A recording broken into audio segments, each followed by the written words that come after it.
What simple mistake has ended lives? I read an article a long time ago about an aircraft maintenance worker not removing a piece of tape that was put in place to protect a sensor during cleaning. The pilot failed to notice during the pre-flight inspection.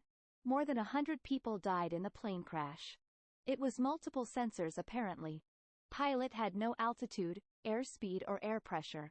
https://www.spokesman.com/stories/1996/november/05/duck-tape-sensors-led-to-plane-crash/.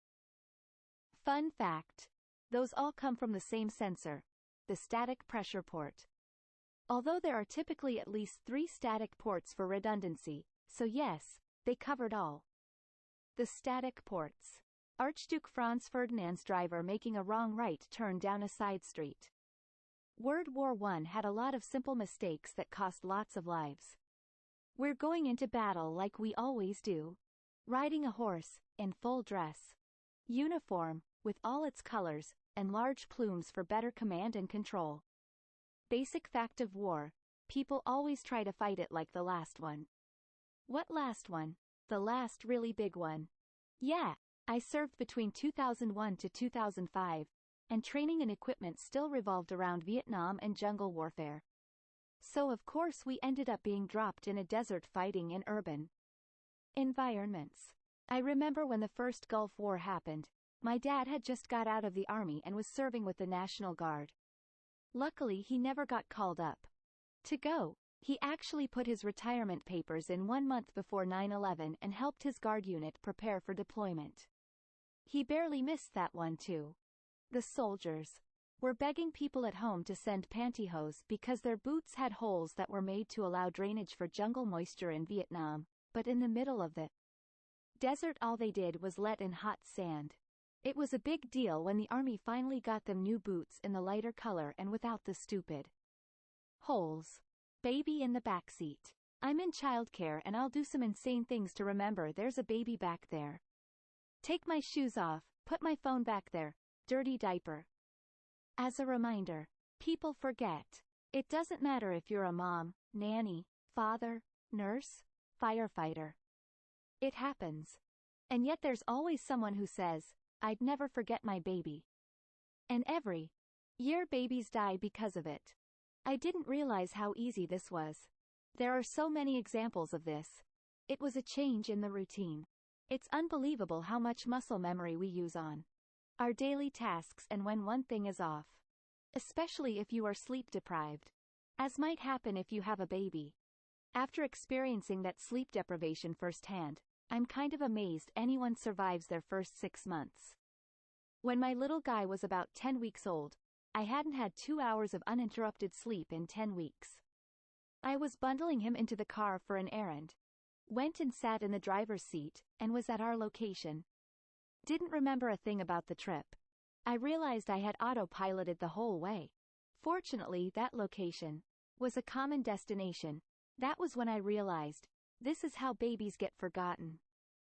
When my son was about 7 months old in the middle of the summer, I was running a bit late for work and I was supposed to take my son to daycare, which my wife usually did. After I got him in his car seat, he fell back asleep and I got distracted and ended up driving the 45 minutes to my workplace. By this time it was 7:30 a.m. and the temp was already in the low 70s.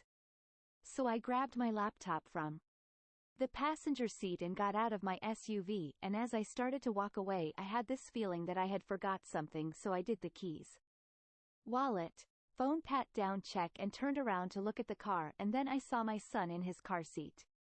If I had kept walking I wouldn't have found him until I went for lunch, and by that time the temperature would be in the 80s and the inside of the car would be up to 100 or more. That was 22 years ago and I still have nightmares about it. Every time there's a news article about a baby being left in a hot car, the number of people commenting saying that they never could do this, it just pisses me off. Like, this shit could happen to anybody. I'm so glad your son was okay. I'd imagine you probably get that sick to your stomach feeling every time you think about that day. that all heart attacks have the exact same symptoms. They don't. Trust yourself and seek help ASAP if you are afraid that you're having a heart attack.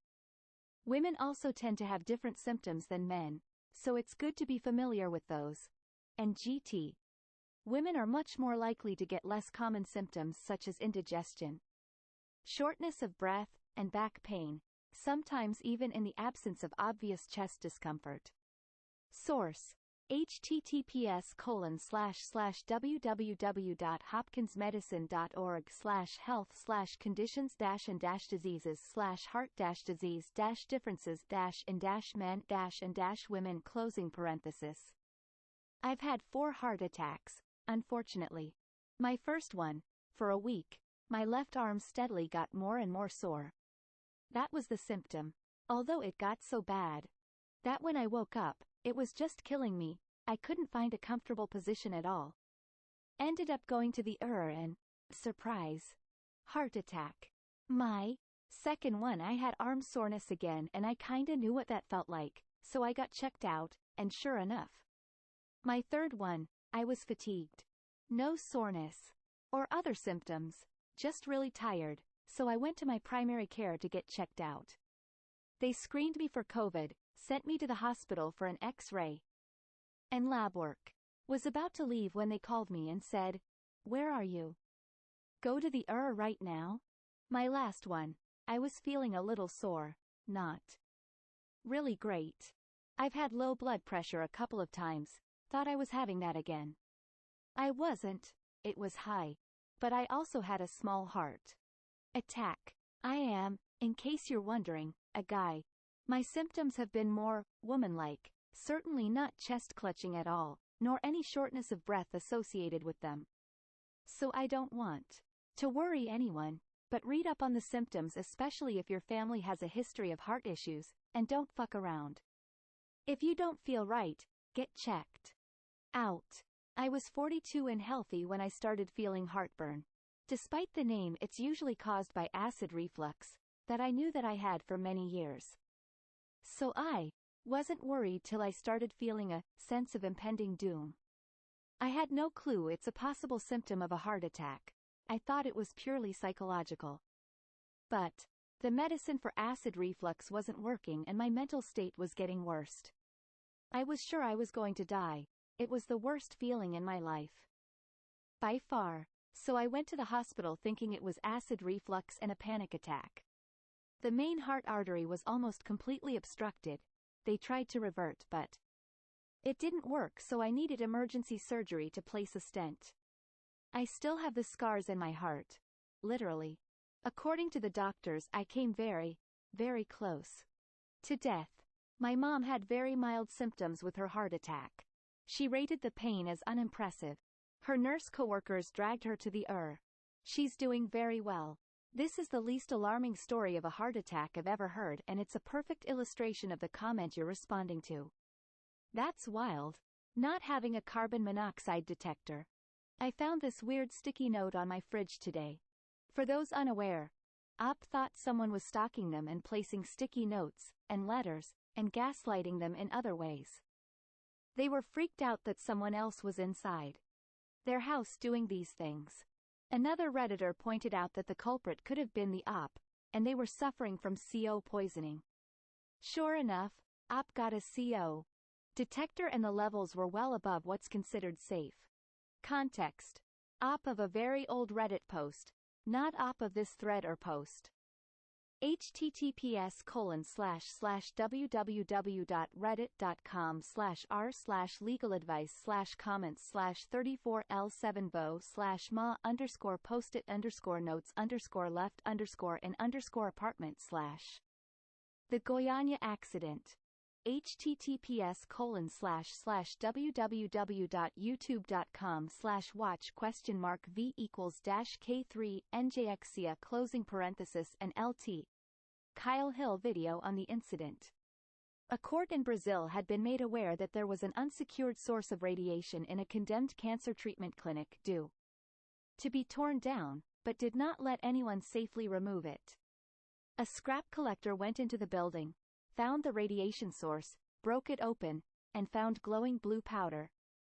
Inside, no one knew it was extremely radioactive cesium powder, and the glowing blue light emitted by the powder was beautiful. It was spread around much of the local city before reports of widespread radiation sickness prompted government emergency action. Multiple people died of radiation poisoning, including one 6-year-old girl. As an additional butthole clencher, the fire department very nearly threw the bag holding the remaining powder into the local river. Such a terrible incident. I use this as an example in training I sometimes give. If you don't know what something is, just don't touch it. You would be the only survivor in Prometheus.